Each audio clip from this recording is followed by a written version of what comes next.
What's up guys? I hope you are doing well. I am Veer. Welcome to Study IQ. Code देखे कितनी शानदार है ये। सारा जहां उसी का है जो मुस्कुराना जानता है, रोशनी भी उसी की है जो शमा जलाना जानता है। हर जगह मंदिर मस्जिद गुरुद्वारे हैं, लेकिन ईश्वर तो उसी का है जो सर झुकाना जानता है। देखिए, आप लोग अपने मन में जितना भी दया रखेंगे, जितनी भी सद्भावना रखेंगे दूसरे इंसानों के लिए, पक्षियों के लिए, जानवरों के लिए, तो उतना ही आपका मन भी शांत रहेगा और आप इतना ही लाइफ में प्रोग्रेस करेंगे। लेकिन अगर दूसरों को देख के जलेंगे, दूसरों को देख के इरिटेट होंगे, तो उससे कभी भी आप दूसरों से कुछ सीख भी नहीं पाएंगे। सीखता भी वही इंसान है जो हमेशा कोशिश करता है, खुशी का माहौल रखता है। और आपने एक कहावत भी सुनी होगी, जिस तरीके से अगर आप झोली फैलाएंगे तो आपको ज्ञान मिलेगा। आपने सुना होगा कि अगर कहीं कोई गहरा होता है, मतलब जिंदगी में इतना गहरा बनो कि आपको ज्ञान मिल जाए। जिस तरीके से कि अगर कहीं पे कोई गड्ढा होता है और बारिश होती है तो पानी उसमें भर जाता है, पर लेकिन एक पर्वत होता है, उस पर पानी बरसने के बाद भी नीचे नीचे पहुंच जाता है जमीन पर। ठीक है, तो हमेशा कोशिश करो कि जब भी कुछ सीखना हो लाइफ में, तो हमेशा अपने आप को नीचा रखो, हमेशा अपने आप को ऐसी जगह पे रखो कि चाहे कोई छोटा हो चाहे बड़ा हो, जिससे भी आप लोगों को जो भी कुछ सीखने को मिले उसको सीख लीजिए। हर एक इंसान में कुछ ना कुछ क्वालिटी होती है, तो हर एक इंसान से आप कुछ ना कुछ नया सीख सकते हैं। तो सीखने के लिए भी हमेशा तैयार रहे, और सीखने के लिए हमेशा वो तैयार रहेगा जो कि सर को झुकाना जानता है, मतलब अपने अंदर अहम नहीं रखता है, अपने अंदर किसी भी तरीके का घमंड नहीं रखता है। तो कभी भी कहीं भी पहुंच जाए, किसी भी स्टेज पे पहुंच जाए लाइफ में, पर कभी भी घमंड नहीं करना है। अगर आपको लाइफ में सीखते रहना है, तो अगर आपको लाइफ में अपने आप को इंप्रूव करते रहना है, तो आपको हमेशा सर झुकाना सीखना ही पड़ेगा। ओके, तो आज 4 अगस्त है। देख लेते हैं कौन कौन से आर्टिकल हमको डिस्कस करने हैं। ये स्टडी आईक्यू के पेन ड्राइव और टैबलेट के कोर्सेज अवेलेबल है यहाँ पर। खासकर अगर फोकस दो यूपीएससी पर, तो ये भूमिका मैम के द्वारा, गौरव सर के द्वारा और महिपाल सर के द्वारा तैयार किए गए हैं। आप यहाँ पर आप लोग टेस्ट सीरीज भी ले सकते हैं। टेस्ट सीरीज भी अवेलेबल है यहाँ पर, हिंदी और इंग्लिश दोनों में। अगर इससे रिलेटेड कोई भी डाउट या क्वेरी है आपके माइंड में, तो ये नंबर है यहाँ पर, कॉल कर सकते हैं, या फिर वेबसाइट भी आप लोग विजिट कर सकते हैं। फर्स्ट आर्टिकल है नोटा से रिलेटेड, जिसको बोलते हैं नन ऑफ द अबव। आप लोगों ने देखा होगा, नॉर्मली जब भी इलेक्शन में वोट डालने जाते हैं, यहाँ पर आप लोग देखिए तो यहाँ पे एक बटन होता है नोटा का, मतलब जितने भी ऊपर वाले जो भी कैंडिडेट हैं उनमें से आप लोगों को कोई भी पसंद नहीं है तो इसको दबा दीजिए, तो ये नोटा का बटन होता है। तो ये नोटा का बटन अब तक जो होता था जनरल इलेक्शन में होता था, जिसको हम डायरेक्ट इलेक्शन भी बोलते हैं। पर लेकिन अब राज्यसभा के इलेक्शन होने वाले हैं कुछ स्टेट में, जैसे कि गुजरात में, तो वहां पर बोल रहे हैं वहां पर भी नोटा का बटन यूज करो। तो वहां पर नोटा का बटन यूज करने के लिए बोला गया, पर लेकिन जो बीजेपी और कांग्रेस है उन्होंने इसको अपोज करने की कोशिश की। तो उसी से रिलेटेड आर्टिकल काफी अच्छा है, आपको काफी कुछ सीखने को मिलेगा यहाँ पर। ये वाला आर्टिकल है मॉब लिंचिंग से रिलेटेड। जिस तरीके से जनता मिलकर किसी को भी चौराहे पर खड़ा करके या सड़क पर दौड़ा के मार देती है, तो उस तरीके की जो हरकतें आती हैं हमारी सोसाइटी में बार बार, तो इस तरीके की हरकतों को रोकने के लिए हमारे यहाँ पर एक लॉ होना चाहिए। उसी से रिलेटेड बातें डिस्कस की गई है। काफी अच्छा आर्टिकल है, इसमें से आप लोगों को काफी कुछ जानने को मिलेगा यहाँ पर। ये वाला आर्टिकल भी काफी अच्छा आर्टिकल है, खासकर पार्लियामेंट से रिलेटेड आर्टिकल है यहाँ पर। ये तो जो जिक्र किया गया है यहाँ पे पार्लियामेंट्री बजट ऑफिस पीबीओ, इसका जिक्र किया गया है। देखिए, हमारी पार्लियामेंट हमारा बजट तैयार करती है, तो बजट तैयार करने के लिए उसको एनालिस्ट की जरूरत होती है, रिसर्च की जरूरत होती है, किस सोसाइटी के किस एरिया में हमारे कौन सी स्कीम इंप्लीमेंट करनी है, कहाँ पर हमको ज़्यादा रिसोर्सेज देने हैं, कहाँ पर कम रिसोर्सेज देने हैं। तो वो सारी फैसिलिटीज़ किस एरिया में क्या प्रोवाइड कराना है, वो एक एनालिस्ट और रिसर्च और इकोनॉमिस्ट ही प्रोवाइड कराया जा सकता है। तो उसी से रिलेटेड ये ऑफिस के बारे में बात की जा रही है कि इसको हमारे पार्लियामेंट में होना चाहिए, जिससे कि पता चल सके कहाँ पे क्या वर्क करना है। तो इसके बारे में भी हम लोग अच्छे से डिस्कस करेंगे। कुछ समय पहले हम लोगों ने पेट्रोल और डीजल को डीरेगुलेट कर दिया था। डीरेगुलेट का मतलब होता है कि प्राइस जो है वो मार्केट के ऊपर छोड़ देना, मतलब मार्केट ही डिसाइड करेगी कि इसका क्या प्राइस होना चाहिए। इंटरनेशनल मार्केट से कनेक्ट हो जाता है। जैसे जैसे क्रूड ऑयल कहते हैं कच्चे तेल को, कच्चे तेल की जो प्राइस वैल्यू होती है मार्केट में घटती बढ़ती रहती है, उसी तरीके से हमारी कंट्री में भी उसकी वैल्यू घटती बढ़ती रहेगी। तो उसको कहते हैं डीरेगुलेट कर देना, मतलब कनेक्ट कर देना मार्केट से, उस सब्सिडी न देना गवर्नमेंट के द्वारा। तो हम लोगों ने पेट्रोल और डीजल को डीरेगुलेट कर दिया था और मार्केट से कनेक्ट कर दिया। उसी के बेस पर अब डे बाय डे भी हम लोगों ने देखा है कि किस तरीके से पेट्रोल और डीजल के प्राइस घटेंगे और बढ़ेंगे। इस तरीके से गवर्नमेंट चाह रही है कि जो गैस के सिलेंडर होते हैं एलपीजी जिसको हम बोलते हैं, उसको भी डीरेगुलेट करने की बात चल रही है। तो उसी के बारे में ये आर्टिकल डिस्कस किया जा रहा है। यहाँ पर ये बोला जा रहा है कि देखिए, हमारी गवर्नमेंट कोई भी स्टेप लेती है, पर लेकिन उसको कंप्लीट एक तरीके से एनालाइज करके नहीं लेती है। ये हाफ डन रिफॉर्म इसको बोल रहे हैं। दोनों तरीके से वैसे सही है, अगर डीरेगुलेट कर सकते हैं। देखिए, आज की डेट में जो पेट्रोलियम प्राइस है, अगर देखा जाए पहले के कंपेयर में एक मॉडरेट चल रहा है, एक बार तो आके काफ़ी कम हो गया था अगर 14-15 में देखा जाए, पर लेकिन आज की डेट में मॉडरेट चल रहा है। अगर आज की डेट में डीरेगुलेट कर देते हैं तो गवर्नमेंट इसको अपॉर्चुनिटी की तरीके से यूज़ करना चाहती है, क्योंकि अगर आने वाले टाइम में पेट्रोल के प्राइस बढ़ जा रहे हैं तो उसको डीरेगुलेट करना पॉसिबल नहीं रहेगा उस टाइम पर, क्योंकि जनता के ऊपर डायरेक्ट बहुत ज़्यादा बर्डन पड़ जाएगा। पर लेकिन अगर इस टाइम पर हम डीरेगुलेट कर रहे हैं तो उसका फायदा है, पर लेकिन अब भी बात वही आएगी निकल के कि किस तरीके से कुछ तो देखिए, बहुत सारी हमारी पॉपुलेशन ऐसी है जो कि बीपीएल है, बिलो पॉवर्टी लाइन है, एक नॉर्मल पॉवर्टी लाइन है जो डिफाइन की गई है कि इससे नीचे अगर कोई इंसान रहेगा तो वो बीपीएल है। तो काफ़ी ह्यूज पॉपुलेशन हमारी बीपीएल है, बिलो पॉवर्टी लाइन है, तो वो किस तरीके से इसको हैंडल कर पाएगी। और कल अगर मार्केट का प्राइस बहुत ज़्यादा बढ़ने लगा, पेट्रोलियम प्रोडक्ट का प्राइस बहुत ज़्यादा बढ़ने लगा, तो डायरेक्ट बर्डन पड़ेगा। तो एक रेगुलेट करने का मतलब ये होता है एक सोसाइटी को अच्छे लेवल पर तैयार करना पहले।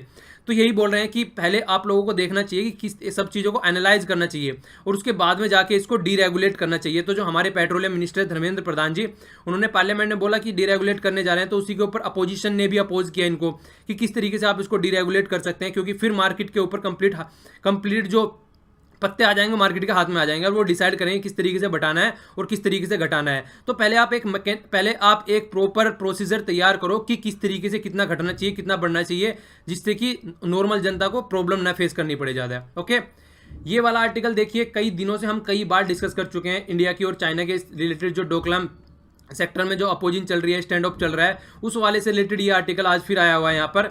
इस आर्टिकल को मैं चाहता हूँ कि आप लोग खुद से पढ़ें, ठीक है। ये नहीं है कि छोड़ नहीं रहा हूँ, कल इसके बारे में पूरी इन्फॉर्मेशन आप लोगों को दूंगा, पर लेकिन इसके बारे में मैं मिनिमम 7 से 8 आर्टिकल डिस्कस कर चुका हूँ पिछले कुछ टाइम में। तो आप लोगों को थोड़ा सा टाइम मिले, आप लोग बैठ के न्यूज़पेपर को देखें और समझ में आएगी खुद से पढ़ने पर न्यूज़पेपर में क्या कठिनाई आती है। तो फिर क्या होगा, आप लोग जैसे ही न्यूज़पेपर सुनेंगे तो आप लोगों की समझ में आएगा कि कहाँ पे आप लोगों को ज़्यादा फोकस देना है। तो कोशिश कीजिए कि इस आर्टिकल को खुद से पढ़िएगा आप लोग, काफ़ी अच्छा आर्टिकल है, और अपना आंसर भी देने की कोशिश कीजिएगा नीचे। फिर कल इस आर्टिकल को मैं अच्छे से डिस्कस कर दूंगा आप लोगों के सामने, ठीक है ना। तो इंडिया, ये बोला गया है यहाँ पे, is India a good neighbour, क्या इंडिया एक अच्छा नेबर है, मतलब आसपास में जो कंट्री है इंडिया के साथ में बहुत सारी कंट्री है, बांग्लादेश ले लीजिए, भूटान ले लीजिए, नेपाल ले लीजिए, पाकिस्तान ले लीजिए, चाइना ले लीजिए, नीचे श्रीलंका ले लीजिए, म्यांमार ले लीजिए, तो क्या हम अच्छे नेबर हैं कंट्री के साथ में। इन्होंने ज़्यादा डायमेंशंस नहीं दे रखी है यहाँ पे, आप और भी कंट्री के साथ में अपनी डायमेंशंस ऐड कर सकते हो यहाँ पे। तो लिखने की कोशिश कीजिएगा, पहले तो पढ़ के समझने की कोशिश कीजिएगा, उसके बाद फिर इसका आंसर देने की कोशिश कीजिएगा आप लोग, ठीक है। तो अंडरस्टैंडिंग डेवलप होगी, वरना छोड़ूंगा तो देखिए मैं है नहीं कुछ भी। लास्ट टाइम भी मैंने एक आर्टिकल छोड़ा था, फिर मैंने लास्ट सैटरडे में उसको डिस्कस कर दिया था, तो छोड़ने वाला हूं नहीं, कवर करूंगा मैं इसको खुद से। बस मैं चाहता हूं थोड़ी सी अंडरस्टैंडिंग आप लोग खुद से डेवलप करें कि आर्टिकल अगर बिना कहीं पे सुने आप लोग पढ़ते हैं तो आप लोगों को कैसा लगता है, तो उस तरीके से इसको पढ़ने की कोशिश कीजिएगा एक बार। ओके, ये नेक्स्ट वाला आर्टिकल है, इंडिया और ईरान के रिलेशन से रिलेटेड। इस आर्टिकल को काफी अच्छे से हम लोग डिस्कस करने जा रहे हैं। ये नीचे वाला आर्टिकल है, देखिए बहुत सारी पब्लिक प्रॉपर्टी होती है जिसपे अनऑथराइज ऑक्यूपेशन होता है, और खासकर जो ऑक्यूपेशन पाया जाता है वो किसी बाहुबली का या फिर किसी वीआईपी पर्सन का पाया जाता है। तो किस तरीके से उस ऑक्यूपेशन को कवर करना है, किस तरीके से उसको छुटाना है, उससे किस तरीके से उनके ऊपर भी पेनल्टी लगनी चाहिए। देखिए कई बार क्या होता है, कई सारे जो मेंबर ऑफ पार्लियामेंट भी होते हैं, हारने के बाद भी गवर्नमेंट ऑफिस को पकड़े रहते हैं। इसके बाद भी कई सारे ऐसे ऑफिस देखे गए हैं पिछले कुछ टाइम में भी, ये अजीत सिंह से रिलेटेड भी केस निकल के आया था कि उनको भी बोला गया था कि ये ऑफिस को खाली किया जाए वहां पर, तो फिर प्रोटेस्ट होने लगा था।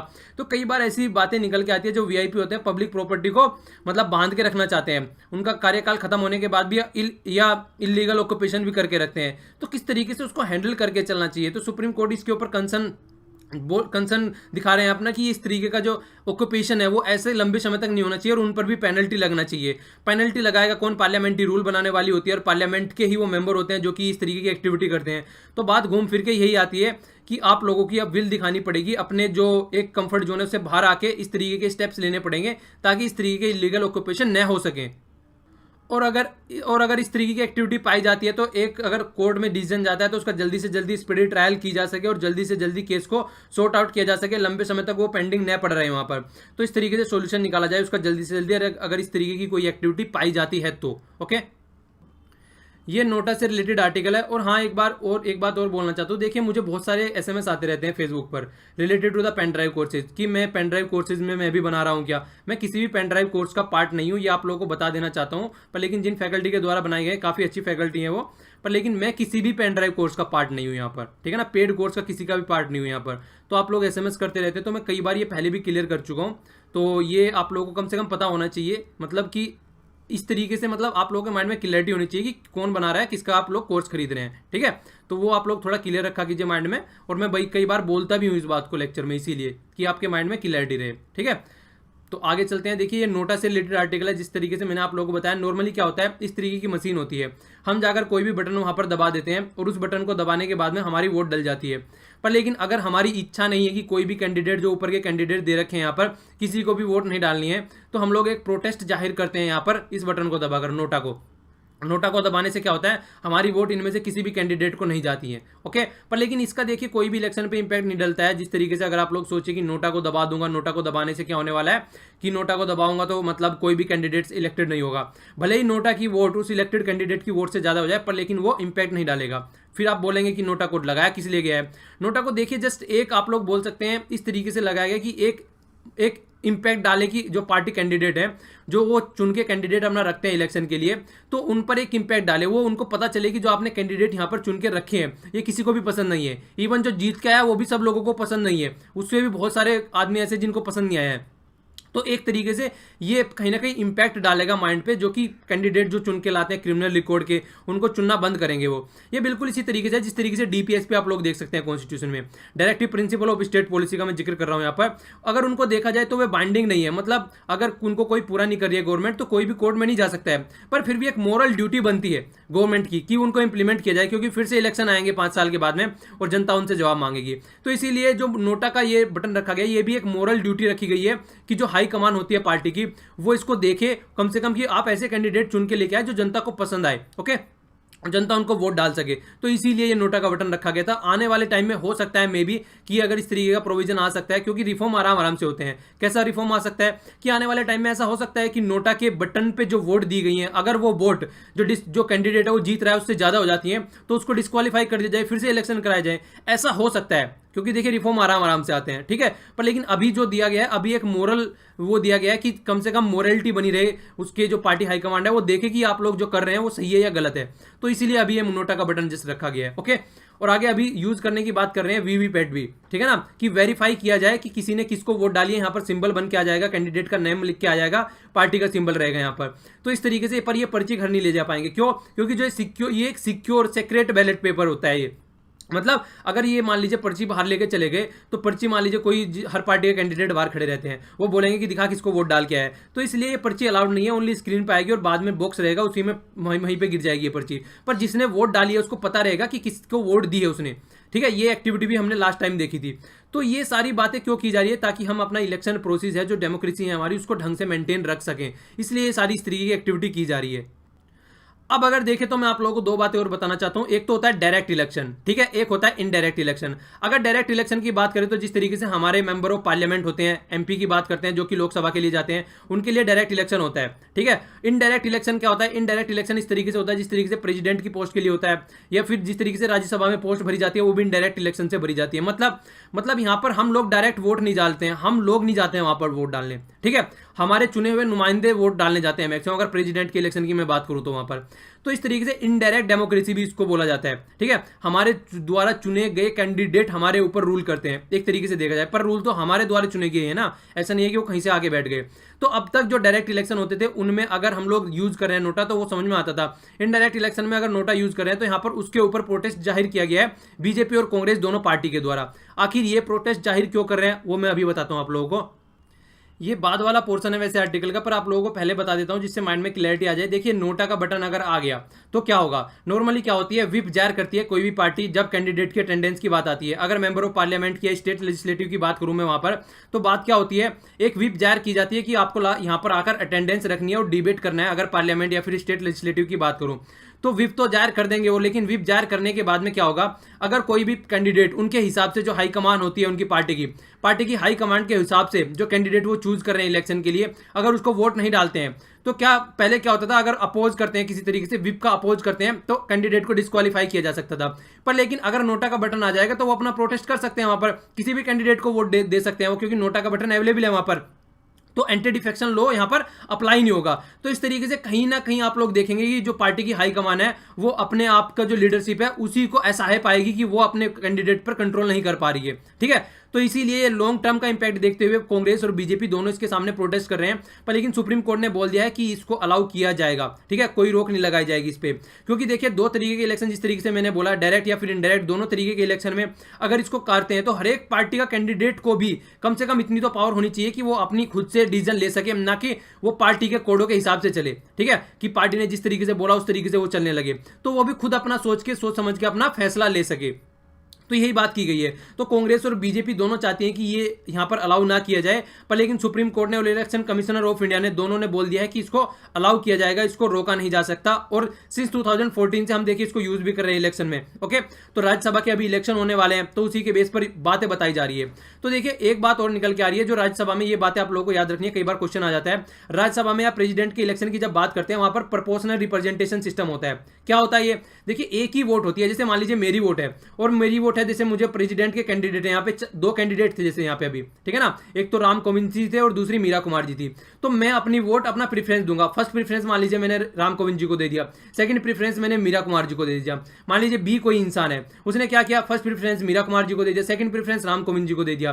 तो इस तरीके से हर एक इंसान, जितने भी यहाँ पे कैंडिडेट हैं, तो अभी 2 से 3 4 भी हो सकते हैं, तो प्रपोर्शनल हर एक इंसान को हम लोग अपना प्रपोर्शन दे सकते हैं अपनी वोट का, ठीक है ना। पर लेकिन इस तरीके से क्या होता है, ये ट्रांसफरेबल वोट है, एक ही वोट को ट्रांसफर किया जा रहा है जगह जगह, ठीक है। तो एक ही वोट कई जगह ट्रांसफर होकर जा रही है, तो ये नॉर्मल होता है इनडायरेक्ट इलेक्शन में। पर लेकिन डायरेक्ट इलेक्शन क्या होते हैं, वहां पे सीक्रेट बैलेट होता है, हम जाके बटन दबाते हैं और अपना वोट डाल के आते हैं। वहां पे ऐसा कुछ नहीं होता है एक कैंडिडेट एक ही को वोट देगा, वहां पे ऐसा नहीं है कि 4-5 को वोट देगा, ठीक है। वो वहां पे यूज करते हैं first past the post system, मतलब कि कोई भी कैंडिडेट, वहां पे कितने भी कैंडिडेट खड़े हो, यहाँ पे क्या होता है नॉर्मली, यहाँ पे जैसे 2 कैंडिडेट लास्ट में आ जाते हैं घट फिर के, तो जिसकी 50% से ज्यादा वोट होगी वो ही यहाँ पर जीतेगा। पर लेकिन यहाँ पे क्या होता है, यहाँ पे ये होता है कि यहाँ पे मान लीजिए 4 कैंडिडेट खड़े हुए हैं, ठीक है ना, 4 कैंडिडेट खड़े हुए हैं और 4 कैंडिडेट में से दूसरों का कितना भी पार्ट है, पर एक को कितने भी कम वोट क्यों ना मिल रहे हैं, वही कैंडिडेट यहाँ पर जीत जाएगा।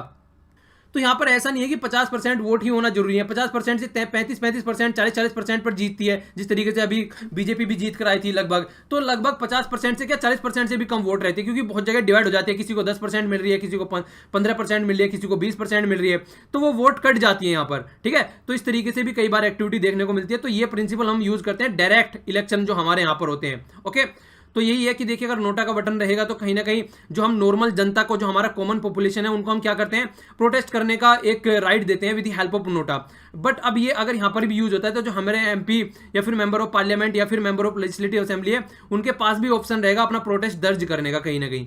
तो ये बात बोली जा रही है। आप बताइए कि इसको इंप्लीमेंट करना चाहिए या नहीं करना चाहिए, आपकी राय क्या है इससे रिलेटेड, नीचे कमेंट बॉक्स में लिखिएगा। और यहाँ पर इससे रिलेटेड बताइएगा जो वीवीपीएटी मशीन है ये इंडिया में किन कंपनियों के द्वारा बनाई जाती है। 2 कंपनियों के द्वारा इंडिया में बनाई जाती है ये मशीन, ठीक है। काफी कंट्रोवर्सी में थी, खासकर जब से यूपी में इलेक्शन हुए थे, तो आम आदमी पार्टी और जो मायावती जी हैं उन्होंने प्रोटेस्ट जाहिर किया था कि कुछ ना कुछ गड़बड़ हो रही है इसमें मशीन में, ठीक है ना, वोटिंग मशीन में। तो इसीलिए फिर इसको यूज करने की बात की गई थी, तो काफी न्यूज में थी। तो आप लोगों को बताना कि जो ये मशीनें होती हैं ये किसके द्वारा बनाई जाती है कंप्लीटली। 2 यहाँ पर आप लोग 2 कंपनी है इंडिया की काफी अच्छी जिनके द्वारा बनाई गई मशीन है। एक का नाम तो यहीं दिख रहा है, हालांकि धुंधला धुंधला दिख रहा है। चलिए बताइएगा नीचे कमेंट बॉक्स में। देखिए ये रिलेटेड टू है एक्ट बनाने का एंटी मॉब लिंचिंग, मतलब जो मॉब लिंचिंग होती है भीड़ के द्वारा, मतलब अपने आप ही मिलके किसी प्रोसेस से न हुए। नॉर्मल क्या होता है, कोर्ट में केस जाता है, कोर्ट में केस जाने के बाद में पहले मान लीजिए हाई कोर्ट में चला गया, फिर सुप्रीम कोर्ट में चला गया, फिर प्रेसिडेंट के पास भी केस जाता है जिससे कि उसका कोई सोल्यूशन निकाला जाए। पर लेकिन भीड़ अपने आप ही मिलकर सोल्यूशन निकाल देती है। उसी तरीके से जिस तरीके से मूवी देखी होगी आप लोगों ने देवा की अदालत, जिस तरीके से सनी देओल के पास में सब लोग जाते हैं और बोलता है कि देवा की अदालत 5 बजे के बाद स्टार्ट होती है। तो यहाँ पर वो अदालत होती है जो जनता की अदालत होती है। तो जनता की अदालत जनता खुद ही अपना डिसीजन सुना देती है बिना किसी लीगल प्रोसेस से होते हुए। तो देखिए ये गलत बात है, क्योंकि अगर इस तरीके से जनता ही खुद अपना डिसीजन सुनाने लगी तो कहीं ना कहीं ये एक इस तरीके की सिचुएशन बन जाएगी कि लॉ एंड ऑर्डर की कंडीशन कहीं पर रहेगी नहीं, कोई भी किसी से भी दुश्मनी निकाल के चला जाएगा। तो यही बात बोली जा रही है कि अगर इस तरीके की एक्टिविटी सोसाइटी में पाई जाती है तो कहीं ना कहीं जो नॉर्मल इंसान है उसका जीना हराम हो जाएगा और कोई भी डिक्टेटर इंसान आके कुछ भी करके चला जाएगा और बोल देगा कि ये जनता के द्वारा किया गया है। ओके, तो इस तरीके की एक्टिविटी सोसाइटी में ना हो, इसी के लिए एक लाभ बनाने की बात की जा रही है कि एक ऐसा लॉ निकल के आना चाहिए जिसके बेस पर जो इस तरीके की एक्टिविटी सोसाइटी में हो रही हैं उनको रोका जा सके। और हमारी सोसाइटी देखिए सबसे बड़ी बात यह है कितने सारे रिलीजन है, कितनी सारी कास्ट है, जरा सी बात पर लड़ने झगड़ने के लिए तैयार हो जाते हैं। तो उनको रोका जा सके, इस तरीके की लड़ाई हमारी सोसाइटी में न हो। तो इस तरीके से ये मॉब लिंचिंग के लिए एक एक्ट बनाने की बात कर रहे हैं यहाँ पर। तो राइटर जो यहाँ से स्टार्ट करते हैं तो एक डेटा एक वेबसाइट से रिलेट स्टार्ट करते हैं। इस वेबसाइट का नाम है इंडिया स्पेंड। तो इस वेबसाइट के हिसाब से अगर देखा जाए जो इसने जो मॉब लिंचिंग से रिलेटेड या फिर एक्टिविटी कोई भी इस तरीके की हो रही है उससे रिलेटेड जो यहाँ पर इसने इन्फॉर्मेशन रखी है, तो उसके हिसाब से अगर देखा जाए 2000 से 2017 तक लगभग बोला कितने लगभग 28 पीपल को मारा जा चुका है और लगभग 63 ऐसे इंसिडेंट हो चुके हैं, ठीक है ना। और 97% तो तब से हुए हैं 2014 से, जब से नरेंद्र मोदी की गवर्नमेंट आई है। तो कहीं ना कहीं गवर्नमेंट को क्रिटिसाइज कर रहे हैं डायरेक्ट और इनडायरेक्ट वे में। और 86% जो माना जा रहा है यहाँ पे मुस्लिम मारे गए हैं, यहाँ पर ये बात की जा रही है, जो मुस्लिम भाई हैं सोसाइटी में उन पर ज्यादा अटैक होते हैं। क्यों? क्योंकि देखिए हमारे यहाँ पर सबसे बड़ी बात आती है गाय से रिलेटेड बात आती है निकल के, कि गाय का मांस खाने की बात आती है, कि गाय का मांस खाया जा रहा है और उसके ऊपर इनको मारा जा रहा है, तो ये बात आती है निकल के। तो कहीं ना कहीं एक तरीके से हमारी सोसाइटी में जो हार्मनी बनी हुई है, जो इतनी सारी हमारे यहाँ पर कास्ट और इतने सारे रिलीजन जो मिलकर रहते हैं, तो जरा सी बात पे बिना किसी की बात पे इस तरीके की एक्टिविटी हो जाती है, तो फिर क्या होता है, मुजफ्फरनगर जैसे दंगे निकल के सामने आते हैं। तो इनको रोकने की बात ये कर रहे हैं और इसीलिए बोल रहे हैं कि यहाँ पर एक एंटी लिंचिंग एक्ट होना चाहिए, जिससे कि अगर इस तरीके की कोई भी हरकत सोसाइटी में हो रही है तो उसको रोका जा सके। और अगर काउ से रिलेटेड जो लिंचिंग हुई है उसमें देखा जाए 2017 की ही बात करें, लगभग 20 अटैक हो चुके हैं अभी फर्स्ट 6 मंथ में ही, ठीक है। और अगर 75% यहाँ पर देखा जाए 2016 के हिसाब से इंक्रीज हुए यहाँ पर। तो यहाँ पर क्या किया गया है, प्रोटेस्ट दर्ज किया जा रहा है national campaign for against mob lynching, ठीक है, NCAML। तो इसके द्वारा इनिशिएट किया गया। इन्होंने क्या किया कि किस तरीके से प्रोटेस्ट यहाँ पर किस तरीके से यहाँ पर ये एक्टिविटी हो रही है, उनको सबका संज्ञान लेते हुए इन्होंने अपनी साइड से एक प्रोटेस्ट स्टार्ट किया कि कुछ ना कुछ तो इसका होना चाहिए। और ये निकाल के लिया गया है मानव सुरक्षा कानून, जिसको ये भी बोला गया है मसोका, ठीक है। तो इसको लेके आए law to protect the human. तो इन्होंने एक बिल ड्राफ्ट किया और बिल ड्राफ्ट करने के बाद में इंटरनेट पे डाल दिया, कि इंटरनेट पे डालने के बाद में सजेशन माना जा रहा है पब्लिक से कि यहाँ पर ऐसा कुछ होना चाहिए या नहीं होना चाहिए, ठीक है। ये तो वहाँ सजेशन मांग रहे हैं। मैं इस क्वेश्चन के बाद में आप लोगों से यही क्वेश्चन पूछूंगा, आप लोगों को क्या सजेशन है इससे रिलेटेड, इस तरीके का एक्ट होना चाहिए क्या, यहाँ पर ऐसा एक्ट होना चाहिए कि अगर सोसाइटी में इस तरीके की एक्टिविटी हो रही है तो आपका क्या सजेशन है। देखिए, being a citizen of India आपको भी अपना दिमाग खोल के सोचना चाहिए, ठीक है। अपने दिमाग से अगर कोई इस तरीके की एक्टिविटी सोसाइटी में हो रही है तो उस पर सोचिए कि इसका सोल्यूशन क्या निकाला जा सकता है। तो अपने दिमाग को थोड़ा सा उस तरीके से यूज करने की कोशिश कीजिए कि सोल्यूशन ओरिएंटेड रखा जाए। हम सोसाइटी में अगर कुछ गलत होता है तो क्रिटिसाइज तो जरा सी देर में कर देते हैं, क्रिटिसाइज करने के साथ साथ हम लोगों के पास में एक व्यूज भी होना चाहिए कि हम लोग इसका सॉल्यूशन क्या निकाल सकते हैं। तो इस तरीके से हम लोग सोचेंगे तो काफी अच्छे हमारे पास में इनोवेटिव आइडियाज निकल के आएंगे। ओके, हमारे यहाँ पर अगर देखा जाए तो कुछ प्रोविजन है इससे related, section 23A criminal procedure act की बात की गई है, तो यहाँ पर है, पर लेकिन वो अप टू द मार्क नहीं है, इनएडुकेट है, वो इतना नहीं है कि उसको ढंग से इंप्लीमेंट करके मॉब लिंचिंग को रोका जा सके। तो इन्होंने जो ड्राफ्ट किया है, ये NCAML ने जो ड्राफ्ट किया है अभी ये, तो इस ड्राफ्ट के बेस पर देखा जा रहा है कि इसमें यहाँ पे प्रॉपर वे में डिफाइन किया गया है, जो कि फर्स्ट टाइम हो रहा है इंडिया में अगर लीगल सिस्टम में देखा जाए, कि लिंचिंग क्या होती है, मॉब क्या होती है, विक्टिम क्या होता है, किस तरीके से मॉब लिंचिंग होती है। तो वो सारी चीजें यहाँ पर डिफाइन की गई है और उन्होंने इसको नॉन बेलेबल कि किसको बेल भी नहीं मिलनी चाहिए अगर इस तरीके का ऑफेंस किया जा रहा है, ठीक है। और क्रिमिनलाइज एक्टिविटी में इसको डाला जा रहा है। और देखिए, जो ड्यूटी करने वाले पुलिसमैन होते हैं उनका भी कर्तव्य होता है कि इसको रोका जाए।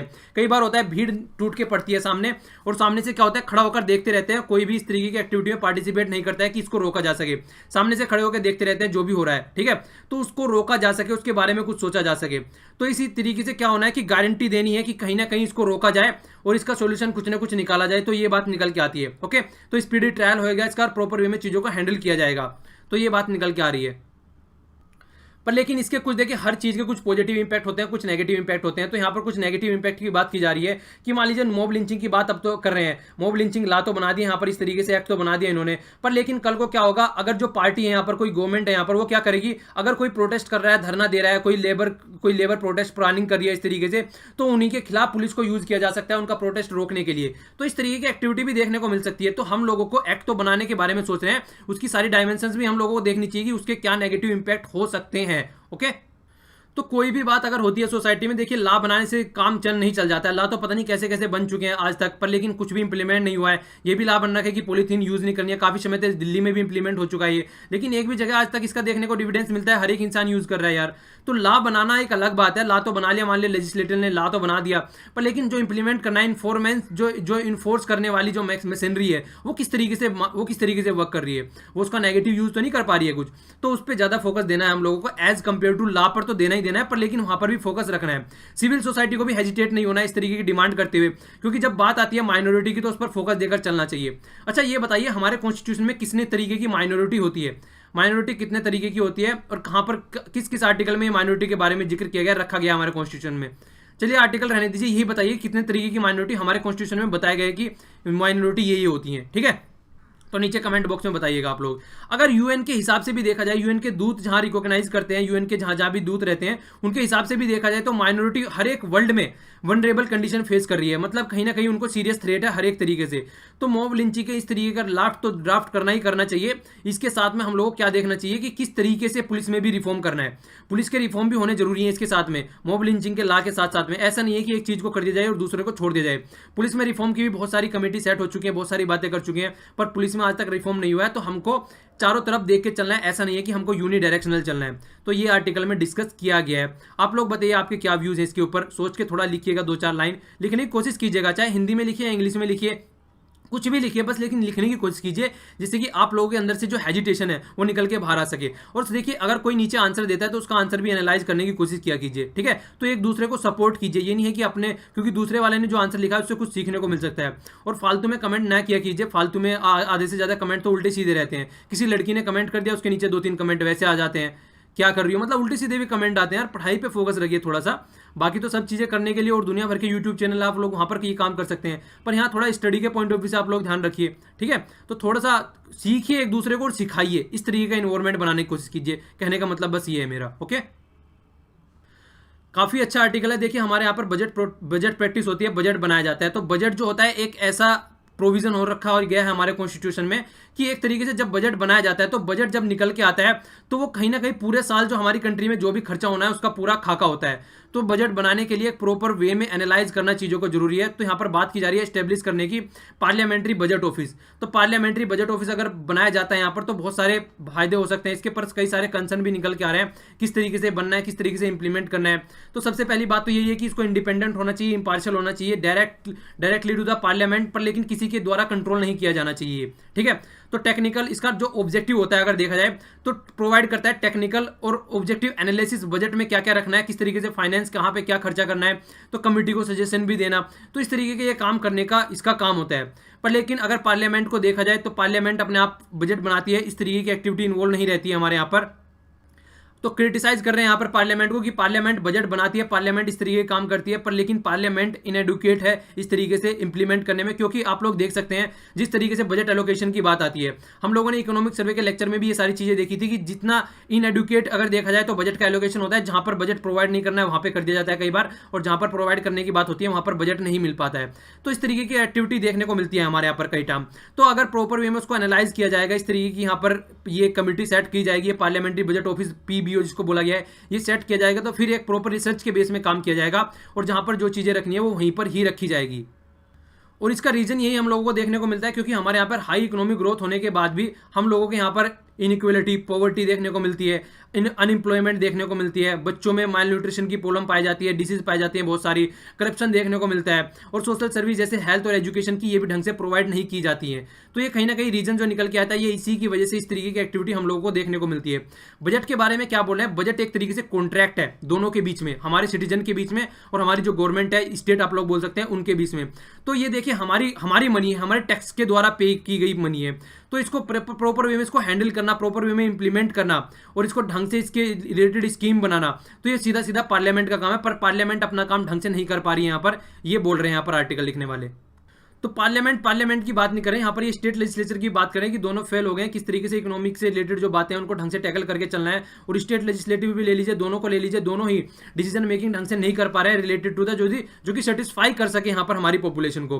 तो पार्लियामेंट को रिक्वायर है कि इस तरीके से कि यहाँ पर भी एक बीपीओ टाइप की इस तरीके का एक ऑफिस होना चाहिए जो कि ये सब चीज़ों को हैंडल कर सके, कहाँ पर कितना प्रोवाइड कराना है बजट, कहाँ पर किस तरीके कौन सा एरिया में ज़्यादा कमी चल रही है, तो प्रॉपर डिबेट चल सके, प्रॉपर क्वालिटी की चीज़ें निकल के आए, फाइनेंस कहाँ पर अवेलेबल कराना है, कहाँ पर एक मीनिंगफुल इंगेजमेंट होकर आना है। तो वो सारी एक्टिविटी होनी चाहिए हमारी पार्लियामेंट्री डेमोक्रेसी के अंदर भी।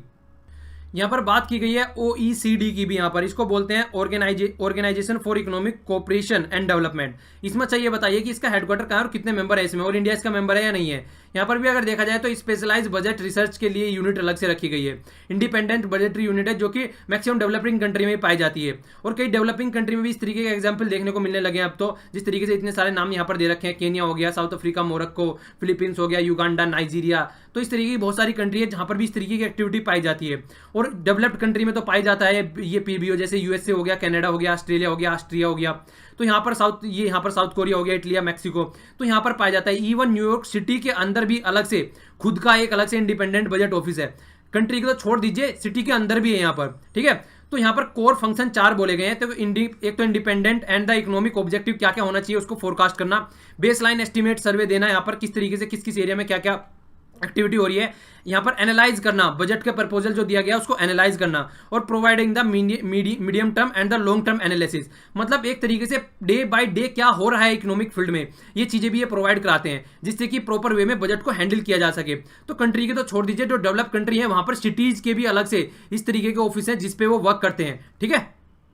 तो इस तरीके के फंक्शन ये करते हैं, अलग फंक्शन भी ये परफॉर्म कर सकते हैं, जैसे जर्नल इकोनॉमिक एनालिसिस भी ये कर सकते हैं, टैक्स रिलेटेड जैसे जीएसटी अभी इंप्लीमेंट किया गया है उसमें क्या प्रॉब्लम है, क्या चीजें सही है, लॉन्ग टर्म एनालिसिस भी दे सकते हैं, स्पेंडिंग कहाँ पे खर्च करनी है, कहाँ पे खर्च करना है, और बजटरी फ्रेमवर्क में क्या क्या प्रायोरिटी देनी चाहिए नेशनल को, वो भी ये बता सकते हैं, ठीक है। तो इसके अलावा मतलब इतनी सारी बातें ये दे सकते हैं, पर लेकिन इनको डिफरेंट बोला गया है। जो जनरल पार्लियामेंट्री रिसर्च विंग है उससे, या फिर इंफॉर्मेशन जो विंग है उससे अलग बोला गया है इसको, ठीक है ना। फाइनेंस कमेटी जो पब्लिक अकाउंट कमेटी है उनसे डिफरेंट बोला गया है। अब उनसे डिफरेंट है, ये उनसे अलग है, क्योंकि देखिए ये अवेलेबल है अलग, पर लेकिन ये भी सबके वहां ऑफिस है, एक इंडिपेंडेंट ऑफिस होते हैं, जबकि ये गवर्नमेंट के हिसाब से मैक्सिमम काम करते हैं। हालांकि यहाँ पे भी अपोजिशन के मेंबर होते हैं, पर लेकिन जो होल सोल अथॉरिटी कहीं ना कहीं घूम फिर के गवर्नमेंट के अंडर में आ जाती है। पर लेकिन ये जो पीबीओ बनाने की बात कर रहे हैं, ये इंडिपेंडेंट ऑफिस बनाने की बात यहाँ पर चल रही है, ये आप लोगों को ध्यान रखना है, ठीक है।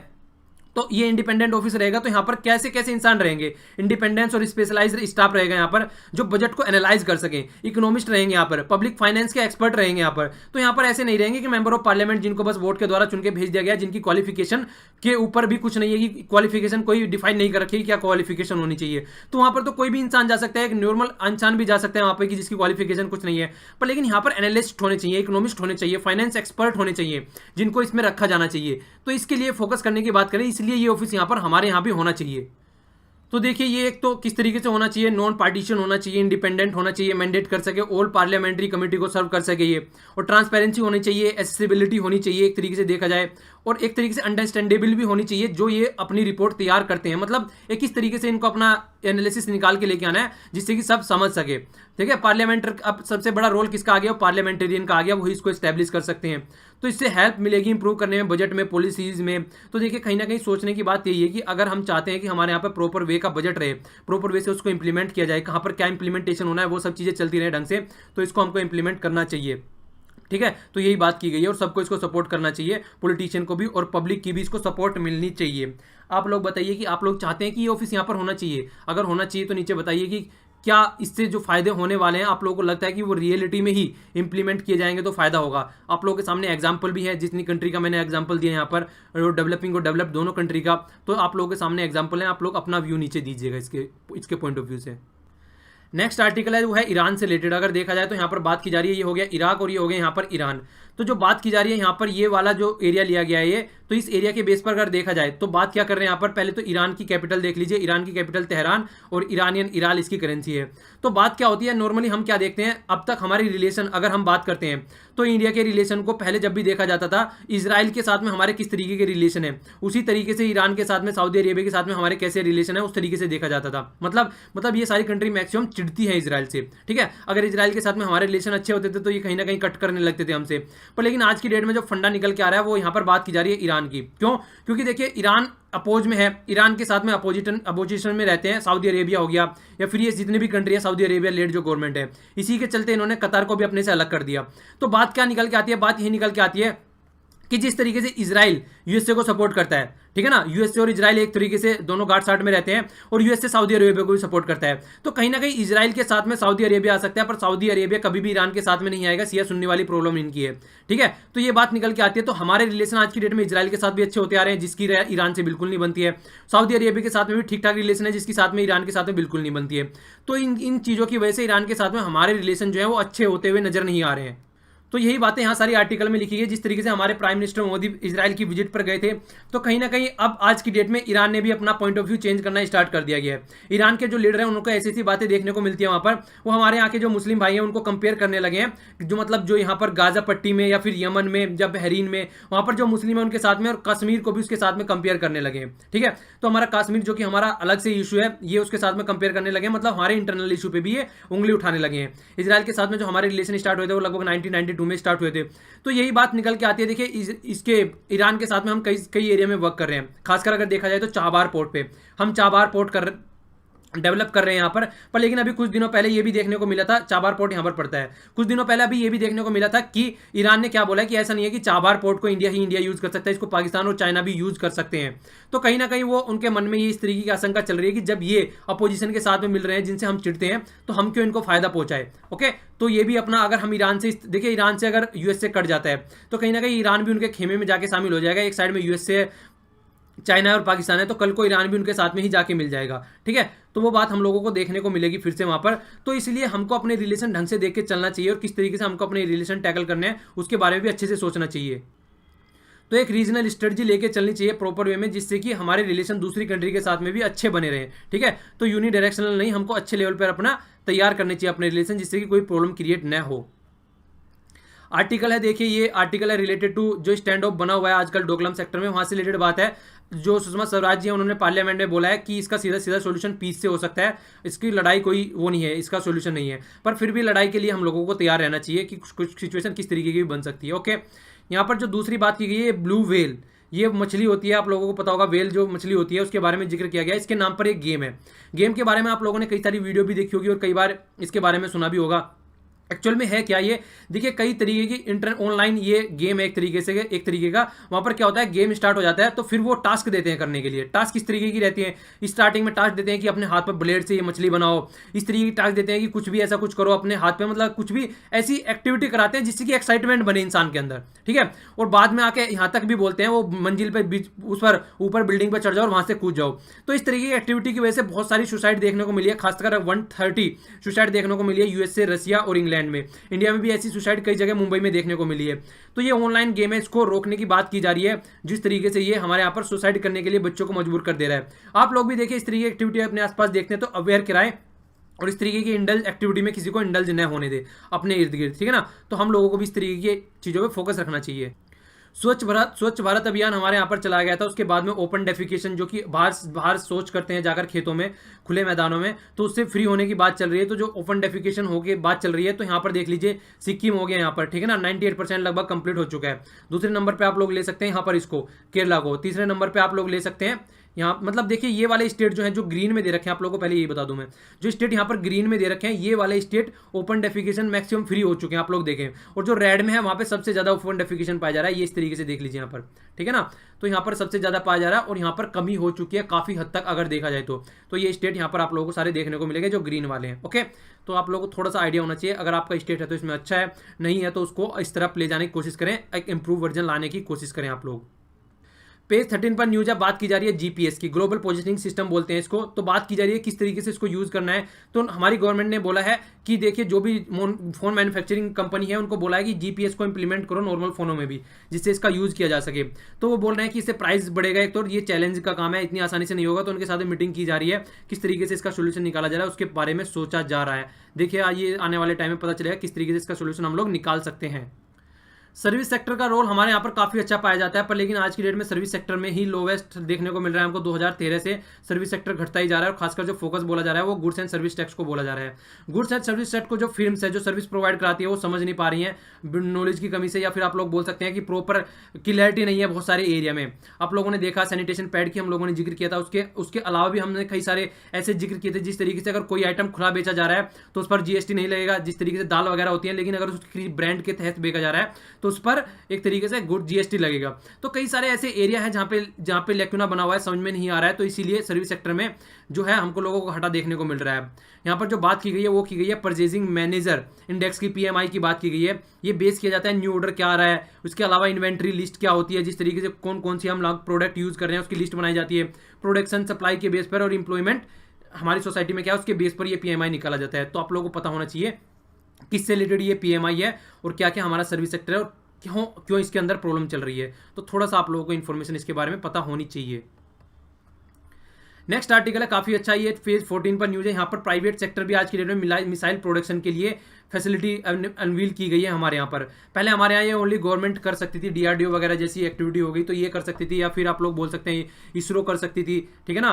तो मतलब हमारे यहाँ पे जो इस तरीके से है ये बना सकती थी पहले, पर लेकिन अब लोग इसरो तो खैर नॉर्मली हम अच्छे काम के लिए यूज़ करते हैं, पर लेकिन डीआरडीओ का फोकस रहता है मैक्सिमम मिसाइल प्रोडक्शन इस तरीके की एक्टिविटी में, ठीक है। तो अब क्या बोला जा रहा है कि इंडिया में इजराइल के साथ में मिलकर हम, ठीक है, जॉइंट वेंचर इजराइल के साथ में मिलकर है, इजराइल के साथ में और इंडिया का कल्याणी ग्रुप दोनों मिलकर यहाँ पर हैदराबाद में हमने सिस्टम इनोग्रेट किया है मिसाइल डेवलप करने के लिए। ओके, तो आप लोगों को ये पता होना चाहिए। तो 2.5 बिलियन का इन्वेस्टमेंट करने की बात यहाँ पर चल रही है। नेक्स्ट आर्टिकल ये गेम से रिलेटेड न्यूज है, काफी अच्छी इन्फॉर्मेशन है आप लोगों के लिए। राजीव गांधी खेल रत्न मिलने की बात की जा रही है। सरदारा सिंह जो कि हॉकी से कनेक्टेड है, और देवन झाझरिया देवेंद्र, इनका नाम आप लोग खासकर याद रखिएगा क्योंकि ये देखिए फर्स्ट पैरा ओलंपियन है जिसको ये ऑनर दिया जा रहा है, ठीक है। अच्छा, आप लोग ये बताइए कि ये राजीव गांधी खेल रत्न की स्टार्ट कब से की गई थी हमारी कंट्री में, ठीक है। तो खेल रत्न याद ये भी रखना है कि राजीव गांधी नाम दे देते हैं कई बार, तो खेल से रिलेटेड है ये। इसके अलावा ये अर्जुन अवार्ड भी दिए गए हैं, यहाँ पर लिस्ट बहुत सारी है, ये ज़्यादा याद रखने की जरूरत नहीं है, पर इसको जरूर याद रखना है क्योंकि इन्होंने 2004 में भी पैरा ओलंपिक में इनको गोल्ड मिला था। इसके बाद में वर्ल्ड चैंपियनशिप 2013 में मिला था और पैरा ओलंपिक 2016 में भी इनको गोल्ड मिला था। तो काफ़ी अच्छा इन्होंने काम किया है पास्ट में। डेटा प्रोटेक्शन से रिलेटेड मैंने आप लोगों से क्वेश्चन पूछा था, तो डेटा प्रोटेक्शन की जब बात आती है तो वहाँ पर कमेटी सेट की गई थी, BN श्री कृष्णन कमेटी थी, इनके अंडर में ये कमेटी सेट की गई किस तरीके से डेटा को प्रोटेक्ट करना है। 8 कोर इंडस्ट्री, इलेक्ट्रिसिटी हो गया, स्टील हो गया, रिफाइनरी प्रोडक्ट, क्रूड ऑयल, कोयल, सीमेंट, नेचुरल गैस और फर्टिलाइजर्स, याद रखना है इसको।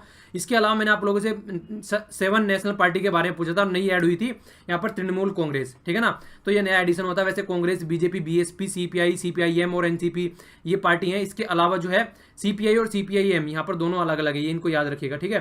तो ये पार्टी हैं 7 आज की डेट में पार्टी हो चुकी है यहाँ पर ऑल इंडिया लेवल पर हमारे यहाँ पर, ठीक है।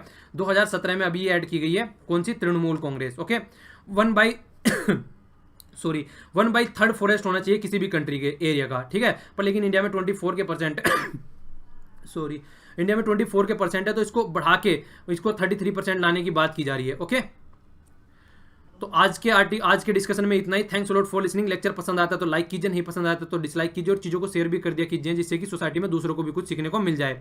तो देखिए PDF आप डाउनलोड कर सकते हैं, नीचे टेलीग्राम में लिंक है, मिल जाएगा आप लोगों को।